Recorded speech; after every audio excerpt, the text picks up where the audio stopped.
Assalamualaikum, perkenalkan, namaku Nindya Firmanirmada dari Fakultas Syariah, jurusan Hukum Ekonomi Syariah dari Universitas Islam Negeri Maulana Malik Ibrahim Malang. Aku akan memperkenalkan betapa pentingnya 5M dan vaksinasi. Meski sudah lebih dari 1 tahun, pandemi virus corona masih terus menyerang penduduk dunia tanpa henti. Di Indonesia, angka kasus positif virus corona sudah di atas 1,5 juta jiwa.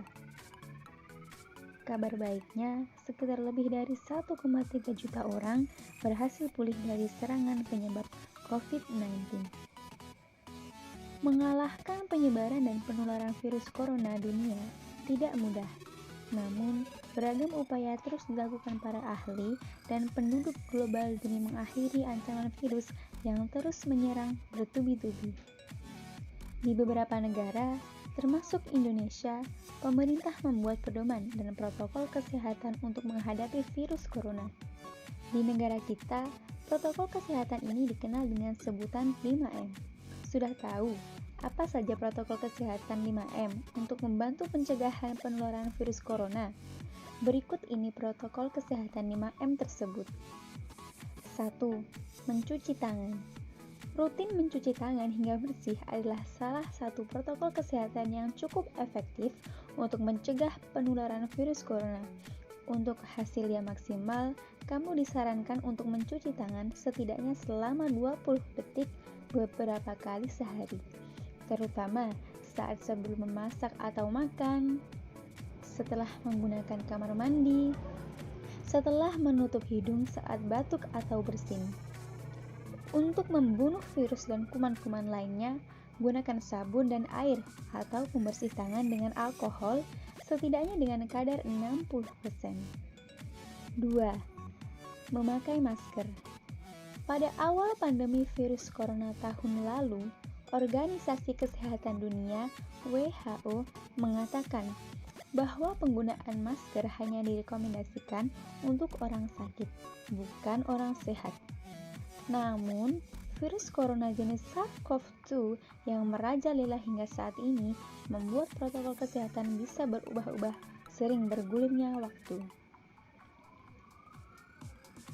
Protokol kesehatan virus corona terkait masker pun semakin digalakkan di beberapa negara. Di Amerika Serikat, Center of Disease Control and Prevention (CDC) memperbarui pedoman terkait penggunaan masker. CDC menghimbau masyarakat Amerika Serikat harus memakai masker meski berada di dalam rumah pada kondisi tertentu.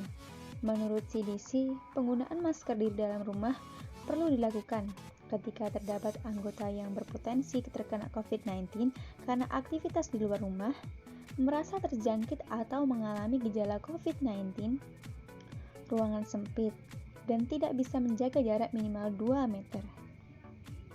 3. Menjaga jarak. Protokol kesehatan lainnya yang perlu dipatuhi adalah menjaga jarak. Protokol kesehatan ini dimuat dalam keputusan Menteri Kesehatan Republik Indonesia. Dalam protokol kesehatan bagi masyarakat di tempat dan fasilitas umum dalam rangka pencegahan dan pengendalian COVID-19. Di sana disebutkan, menjaga jarak minimal 1 meter dengan orang lain untuk menghindari terkena droplets dari orang yang bicara, batuk, atau bersin, serta menghindari kerumunan keramaian dan berdesakan. Bila tidak memungkinkan melakukan jaga jarak, maka dapat dilakukannya berbagai rekayasa administrasi dan teknis lainnya. 4. Menjauhi kerumunan. Selain 3 hal di atas, menjauhi kerumunan merupakan protokol kesehatan yang harus dilakukan. Menurut Kementerian Kesehatan Republik Indonesia, masyarakat diminta untuk menjauhi kerumunan saat berada di luar rumah.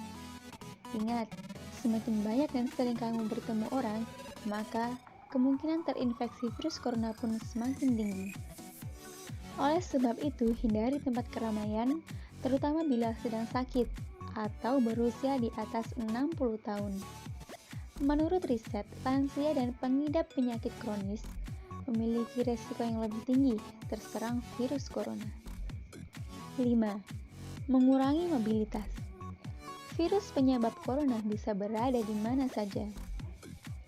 Semakin banyak diri menghabiskan waktu di luar rumah, maka semakin tinggi pula terpapar virus jahat ini. Oleh karena itu, bila tidak ada keperluan yang mendesak, tetaplah berada di rumah. Menurut Kementerian Kesehatan, meski sehat dan tidak ada gejala penyakit, belum tentu dirimu pulang ke rumah dengan keadaan yang masih sama. Pasalnya, virus corona dapat menyebar dan menginfeksi seseorang dengan cepat. Dan selanjutnya adalah vaksinasi. Penyebaran varian COVID-19 yang semakin ganas tentu membuat kita khawatir.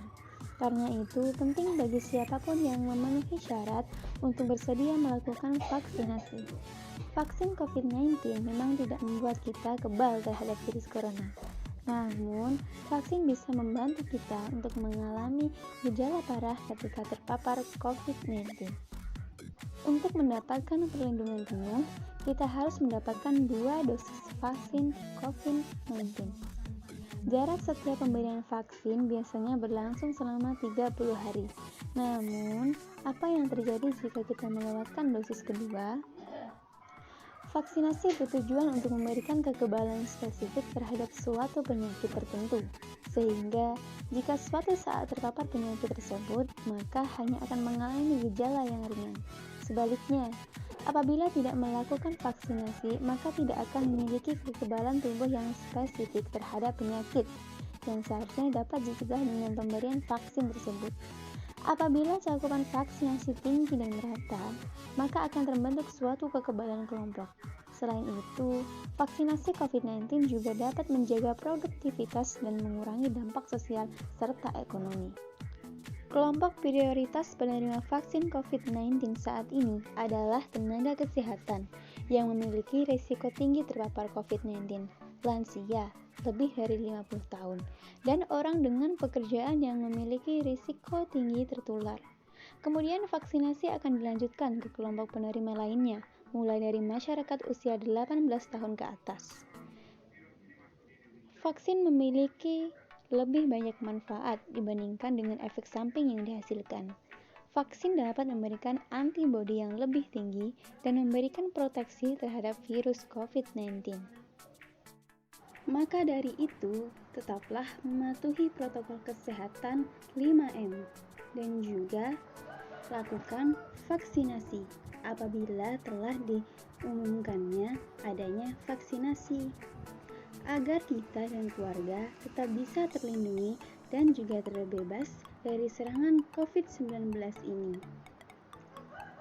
Demi bangsa dan menjadikan Indonesia lebih sehat dan lebih baik, mari tingkatkan protokol kesehatan. Saya, Nindya Firmanirmada, mengajak teman-teman sekalian untuk mematuhi protokol kesehatan 5M, yaitu memakai masker, mencuci tangan, menjauhi kerumunan, menjaga jarak, dan juga membatasi mobilitas, agar kita semua terhindar dari serangan penyakit COVID-19 dan juga melakukan vaksinasi. Apabila teman-teman sudah memenuhi syarat untuk melakukan vaksinasi, segeralah melakukan vaksinasi apabila sudah diadakan vaksinasi. Sekian yang bisa saya sampaikan, kurang dan lebihnya mohon maaf yang sebesar-besarnya. Wassalamualaikum warahmatullahi wabarakatuh.